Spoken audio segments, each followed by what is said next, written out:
All right, so our essential question is, what happens if there is a net force on an object? And the answer, an object accelerates when a net force acts on it. So let's go ahead and delve a little bit deeper into this. So let's go ahead and recall the definition of acceleration. An object accelerates when it speeds up or slows down or changes direction. But for this unit, we are focusing on speeding up and slowing down again. So acceleration is a change in velocity, okay, in some time interval. So this is a circle equation we've been using in order to solve for the acceleration. Now, what we know is that unbalanced forces cause objects to accelerate. So we've been working with forces, we've been looking at when they're in equilibrium, when they're not in equilibrium, when the forces don't balance each other, then the object will accelerate. Now, go ahead and look at your paper. We need to fill some things in on our paper for Newton's second law, okay? First one, an object accelerates when it speeds up or slows down, so you need to fill both those in. And then go ahead and write down our equation, the circle equation for acceleration. This is a review from before, and now we're going to start to get into Newton's second law, okay, where we talk about unbalanced forces causing objects to accelerate. So what causes an object to accelerate? Again, we're going to fill this in on our paper. Unbalanced forces acting on an object cause the object to accelerate. All right, make sure you have that filled in on your paper as well. So here are some examples. When a hockey puck is at rest, the net force on it, gravity and the support force, so gravity pulling down, support force pushing up, they're balanced. The puck is in equilibrium. However, if we hit the puck, okay, so here we've got our balanced forces. We've got the normal force going up, the gravitational force going down, they're balanced. But then all of a sudden we hit the puck. We apply a force to the puck. Apply a force to it, okay? Now they're not balanced. The up's balancing the downs, but there's nothing balancing that to the right, okay? So there's a change in motion, which means it's accelerating, okay? Now, after we apply the force and we're no longer pushing it or touching it, it's just going to go at a constant velocity, and then somebody else might hit it, okay? And there'll be another change in its motion.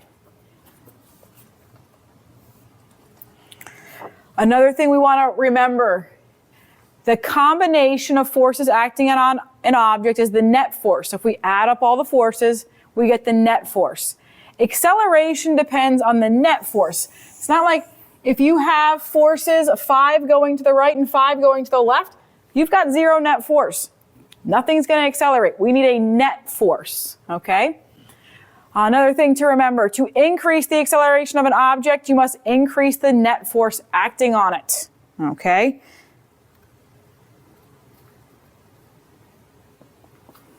All right, so this one we're going to go ahead and write down as well. To increase the acceleration of an object, you must increase the net force acting on it, okay? So if we've got our up and down from our hockey puck and they're balanced, if I want to increase the acceleration and make that hockey puck fly, accelerate off to the side faster, I need to increase my force. Okay, that makes some sense to us. And then another thing, an object's acceleration is directly proportional to the net force. So as you increase the net force, again, the acceleration increases. That is meaning that it is directly proportional. All right, will the object accelerate? So we're going to fill this in on our paper. So here, my net force is going to be 15 newtons to the right. So yes, this one will accelerate. All right, let's look at the next one. Now we've got 10 to the right, 5 to the left. They're opposite, so we're going to subtract. So overall, 5 to the right wins, and they win by 5. So that's my net force. And so yes, it is also going to accelerate. The last one, 5 to the right, 5 to the left. They're opposite, so we subtract. We get 0 newtons. So no, it will not accelerate. It's going to be either at rest or moving at a constant velocity, but it will not accelerate. Let's talk about something else that affects acceleration and force and gets involved with Newton's second law.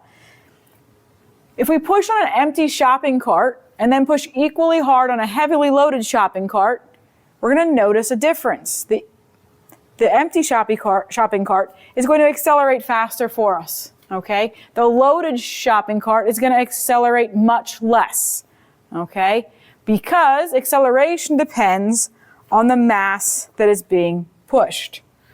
So this heavily loaded one, it's going to be harder to accelerate. So how does an increase in mass affect acceleration? Okay, if you increase the mass, it decreases the acceleration. So on your paper, is it easier to push a light object or a heavier object? It's easier to push a light object. Then we've got Newton's second law equations. You're going to be writing this down in your notes. I'm going to go ahead and read it to us a little bit.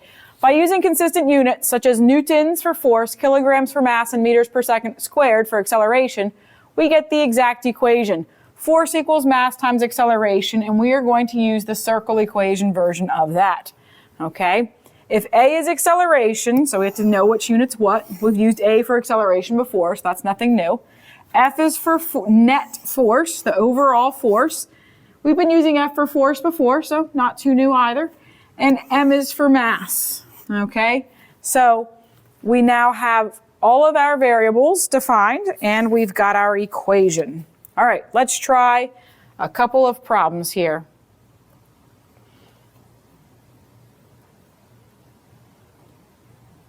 All right.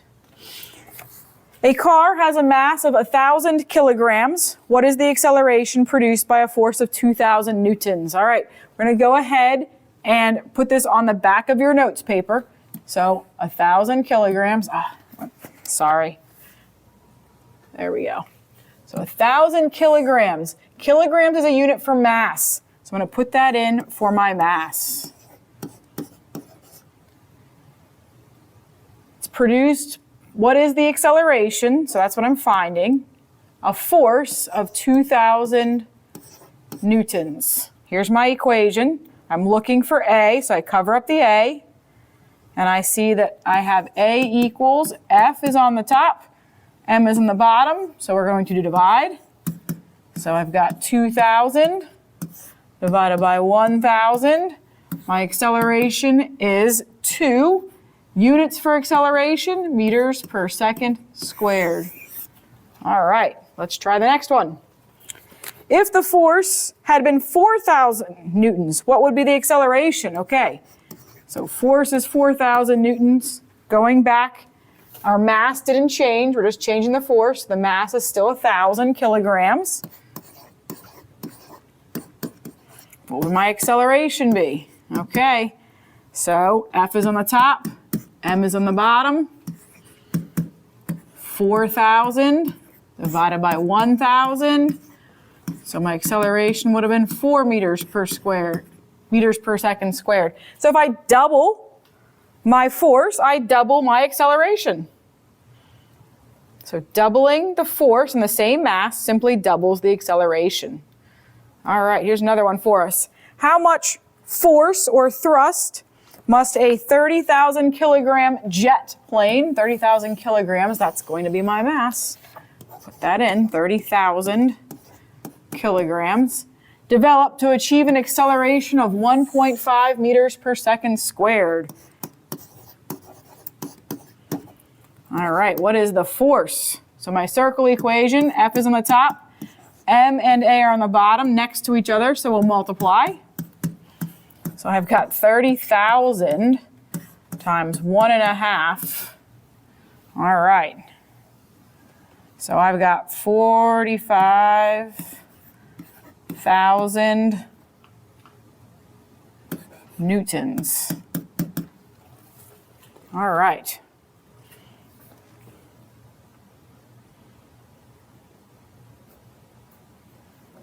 There it is as well. All right, so your assignment is now to work on a Newton's second law worksheet, and then we'll regroup and learn about Newton's third law once you have completed that.